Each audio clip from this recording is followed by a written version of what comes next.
Sholayar dam வந்திருக்கும். அழகாக அமைதியாக கொட்டுது.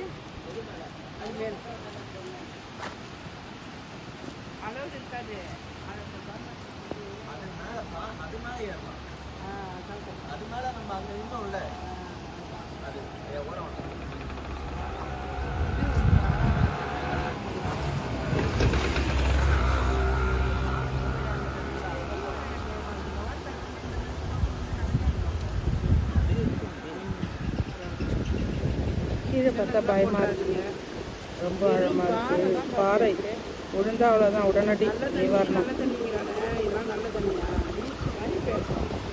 யாரு இதே நல்ல தண்ணி தாமி, அழுக்கெல்லாம் பாறையில தண்ணி நின்றுடும். பாறையில பட்டு வரப்ப ஃப்ரெஷ் ஆகி நல்ல தண்ணி வரும்.